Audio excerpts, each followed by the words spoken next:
And I believe that community action is very, very critical because we want to make sure that people who have contributed least to this problem are being protected and they are the most vulnerable communities. I do believe that grant making is also a type of investing where the returns are social good, social impact, and as well as the joy of service.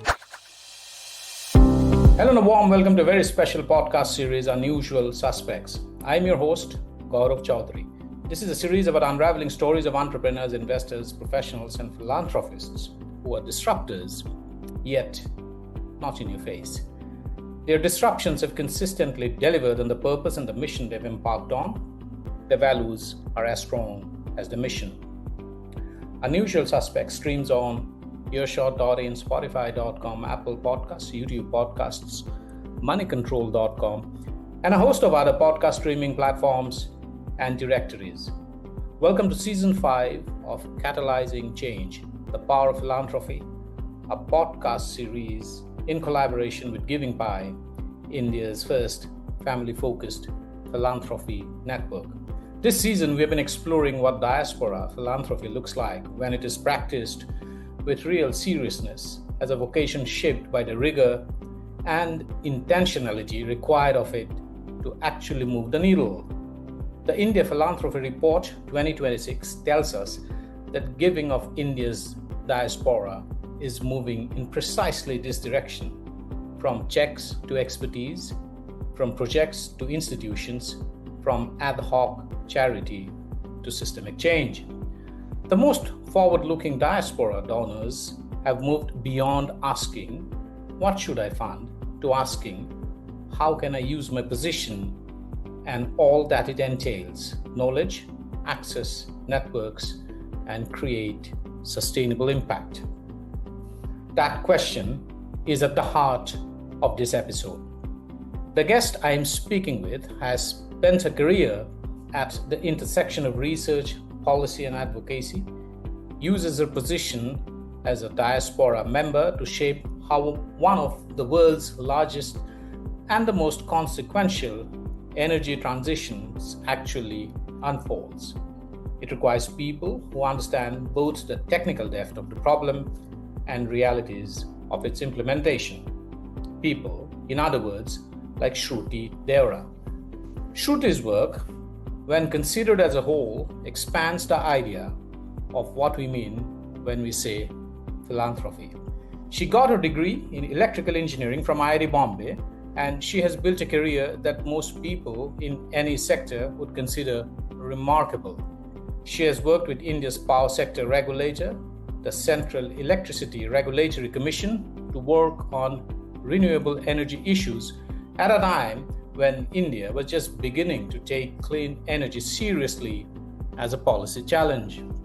Among her other notable stints has been her work at the Observer Research Foundation and the Clinton Climate Initiative.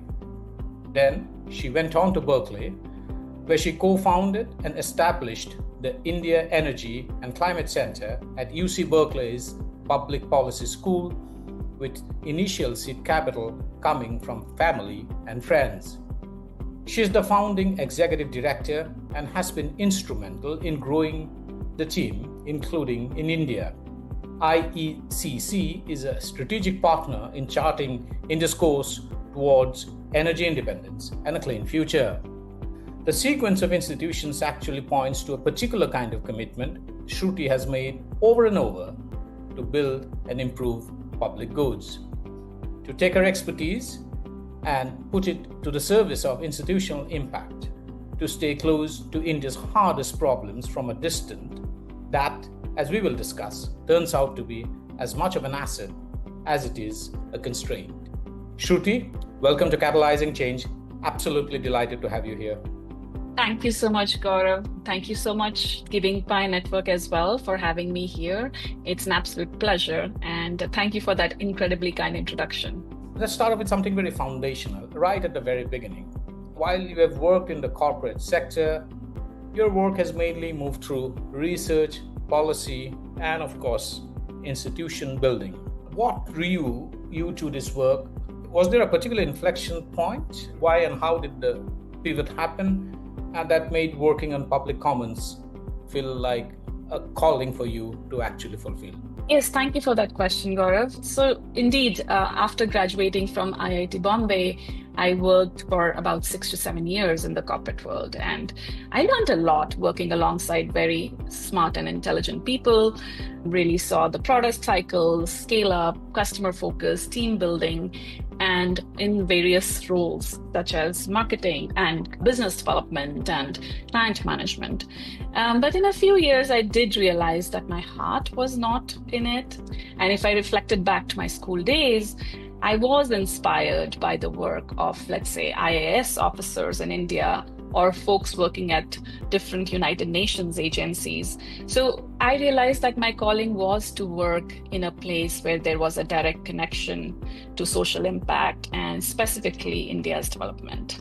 So back in 2007 and 2008, when the conversations around climate change were just about starting, I took a deep dive and I realized that environmental sustainability is going to be a huge challenge in India's path to a developed society. And that's when I joined the Clinton Climate Initiative, where I worked on public-private partnerships and programs with cities to help them with clean energy solutions.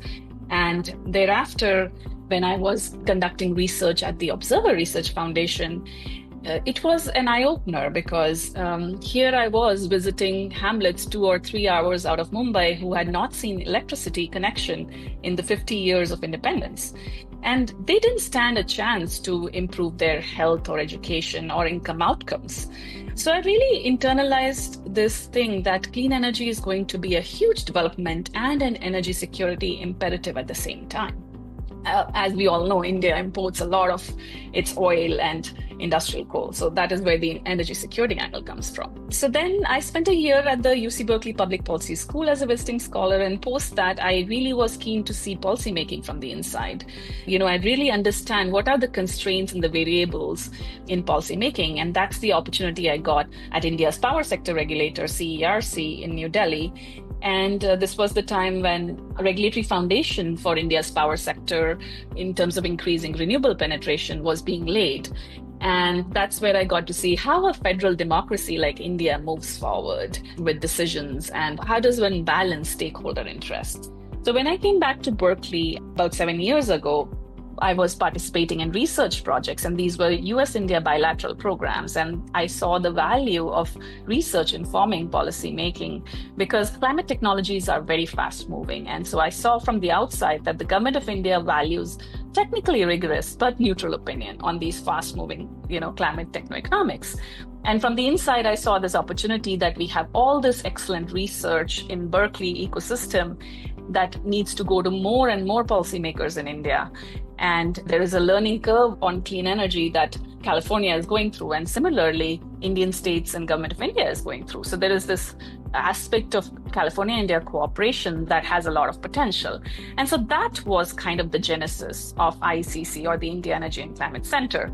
And my co-founders here who lead the technical research on energy, Dr. Amol Phadke and Dr. Nikita Bhyankar, our biggest value alignment among the three of us is that we want to conduct research, whether it's technical and policy research, that directly informs policymaking or addresses a barrier to clean energy on the ground. And with my colleague, Professor Ashok Gadgil, who leads our work on heat resilience, there's a shared passion of how do we protect vulnerable communities as the globe warms up and the frequency and intensity of heat waves in India continues to rise. So that's kind of the arc. And I would say that I have tried to integrate the different worldview from different vantage points into the strategy here. And even though we are a young institution, we have seen several successes in terms of policy impact. And the vision is to create a long-lasting platform for California, India, and eventually US-India collaboration, and really leverage the experience here and expertise in clean energy technologies to India's sustainable growth story. Very, very inspirational. And my compliments for the work that you have been doing and continue to do.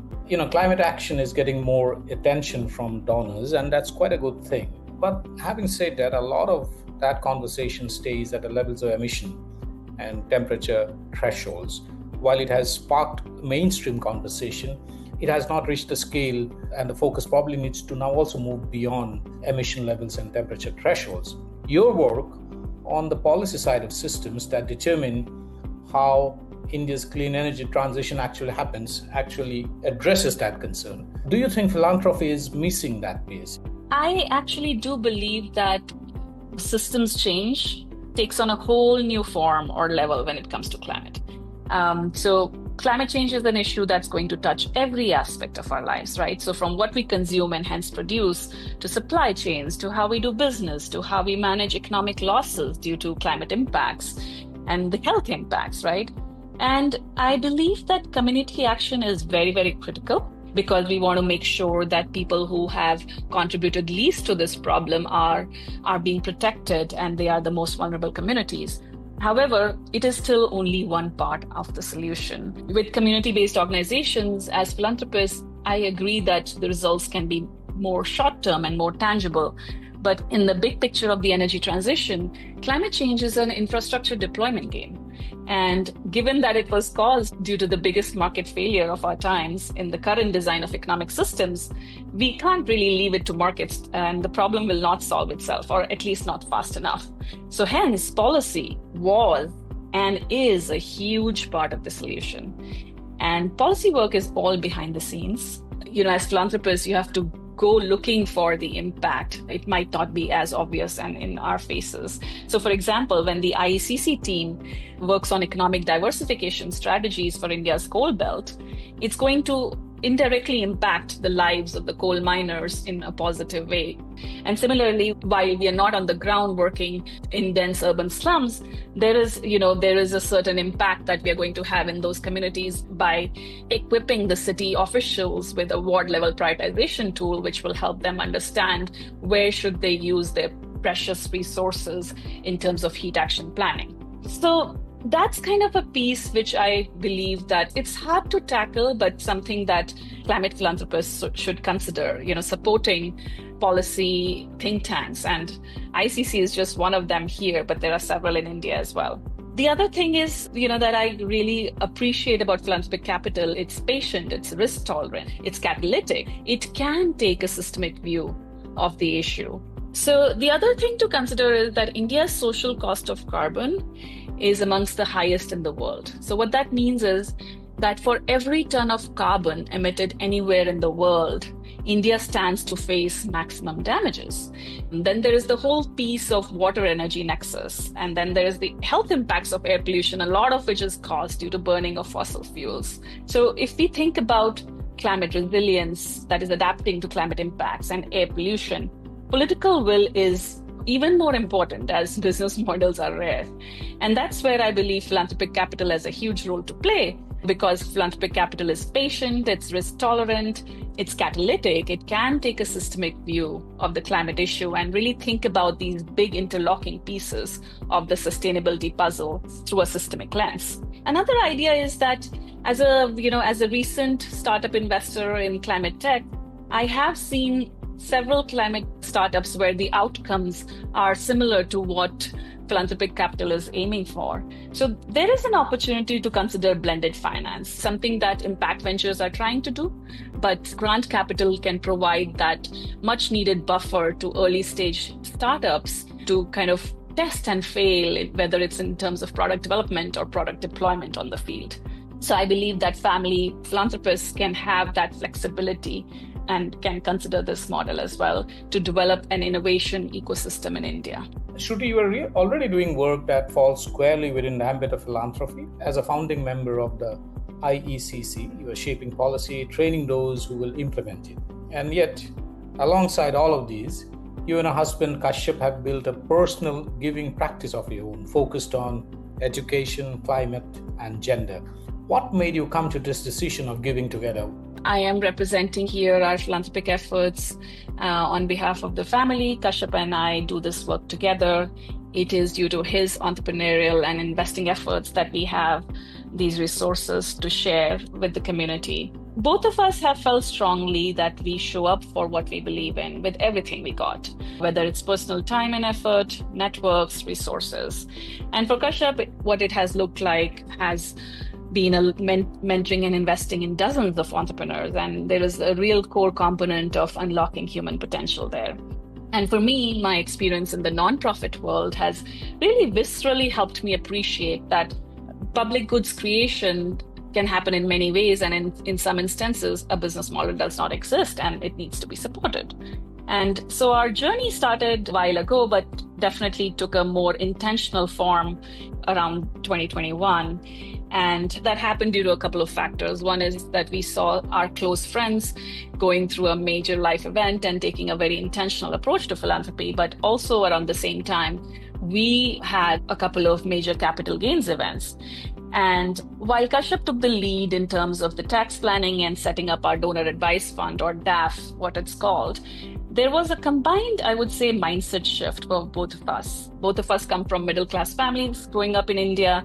And of course, the more immediate giving was in the communities that we have a lot of natural affinity for, and there's a lot of trust. So for example, IIT Bombay, both of us are alumni of IIT Bombay. And Kashyap is also involved on the board of IIT Bombay Heritage Foundation. And then there was this whole component of excellence. So for example, building a culture of excellence in India, right? So besides IIT Bombay, a place like International Center for Theoretical Sciences in Bangalore, so ICTS Bangalore.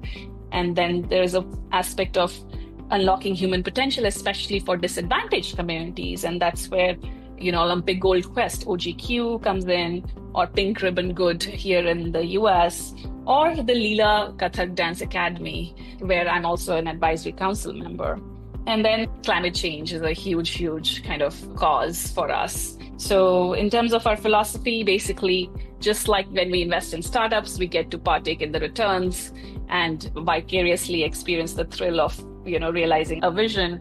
I do believe that grant making is also a type of investing where the returns are social good, social impact, and as well as the joy of service. We definitely, in terms of our values, show up with trust for our partners and show up with humility, definitely reminding ourselves that our efforts are a speck in this grand scheme of things. Absolutely. I want to zoom out to a larger point about diaspora giving, and you have been right at the heart of it.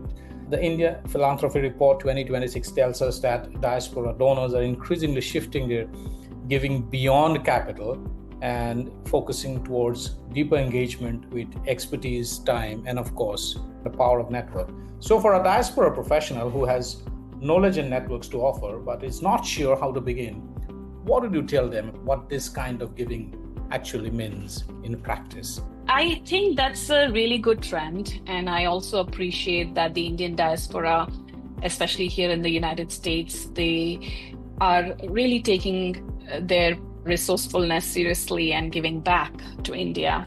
In terms of the ways in which one can give, I do believe time and energy are the most precious ones, right? It's much easier to write a check, and it's much more difficult to allocate time to think about a problem and put in personal efforts. I also believe that a lot of us might be in the business world, and there is a certain kind of efficiency of process and operations that people in business world take for granted, and that which might not be as obvious or as obviously implemented in nonprofit contexts. And a lot of times it's a resource constraint issue. A lot of times it's just a context issue. And in this case, if people can take some time to work closely with nonprofits and maybe in some sort of a consulting role where they help them design their marketing or other process strategy with experiences that they bring from the corporate world, I think that could be quite useful. One example of an outfit that does this is a nonprofit founded by a couple of friends. It's called Toolbox India. And this is where they connect volunteers with different NGOs in India, and it's a consulting model for free for NGOs. So that's one way that comes to my mind. Another way is, of course, serving time and efforts as a board member or as an advisor. That's also very, I would say, useful for different nonprofits, and everybody belongs to different networks, and there are a lot of synergies and a lot of new ideas that can come from different networks colliding with each other. So I would say those are some of the ways that people could consider. Absolutely. Shruti, let's end this conversation by looking into the big picture. Viksit Bharat, a developed India by 2047, the year in which India will complete 100 years of independence from the colonial rule. Besides all else that it entails, will be one of the biggest climate and energy stories of its time too. That India will likely be built primarily by clean energy, and the regulatory decisions being made right now will determine whether this ambition is achievable or not. You have a ringside view, a front row seat of all that is happening. You're closer to those decisions than most people. So let me ask you a straightforward, direct question. Are we on track? And for the diaspora, professionals, funders, researchers, and all those who want to be part of getting India there, what should be the priorities right now? Definitely, energy transition is a complex problem, and it's kind of the biggest problems that mankind has faced in recent times. India now has one of the lowest renewable energy and energy storage prices, as well as for green hydrogen. And a lot of it is due to Government of India's policy efforts. And this is important because grid is going to be the foundation of a clean economy. So today we are about 50% clean capacity on the grid, about 30% clean generation. Having said that, it's not as straightforward either, because there have been recent announcements of adding a huge amount of new coal capacity. And I do believe that the imperative is energy security, but a lot of our analysis shows that we have to be very careful in investing in new fossil resources, because it is going to be a financial drain on the Indian economy and reduce the competitiveness of Indian industry. So that's one thing I would like to say. And then on transport, unfortunately, on the shift to electric mobility, we are lagging. In China, half of all new car sales, and I think 100% of buses, new buses are electric. But in India, we are looking at only 2 to 3% of cars and only less than 10% of new vehicle sales being electric. So what it does is keeps India vulnerable to oil shocks. And unfortunately, the volatility of oil never seems to end. Geopolitics is playing a huge, huge role there. So I do strongly believe that moving to electric vehicles is a huge energy security piece that India could accelerate on. Then moving to heavy industry, Europe has sent huge carbon-linked price signals in terms of the carbon tariffs that they're going to put on border for heavy industry products. And India has a unique opportunity there, actually. Given India's low clean energy prices, and the kind of regulatory framework we have in terms of electricity access, India can actually lead in moving to things like green steel or green aluminium, green fertilizers, sustainable aviation fuel. So it's really up to us as a country to seize this opportunity by being very intentional about policy incentives to encourage industrial decarbonization. And overall, I would say that at ICC, we really just believe in informing the policymaking process with all our research. There is one topic where the diaspora could consider advocacy, and that topic is air pollution. Air pollution, unfortunately, does not have a business model. No industry would typically make money the way one could by investing in renewables. And that's where I believe the diaspora could play a role. And with $120 billion in remittances, it's a significant part of India's gross national income. So I do believe that diaspora is very resourceful and very influential, and they should put efforts in creating a sustainable path for India's development, which includes tackling air pollution and ecosystems and many different other aspects of sustainability. Very inspirational work that you're doing. Many thanks for taking the time out to share your deep insights and perspective on a range of issues. Thanks so much for taking the time out and dropping by to have this conversation with us, Shruti.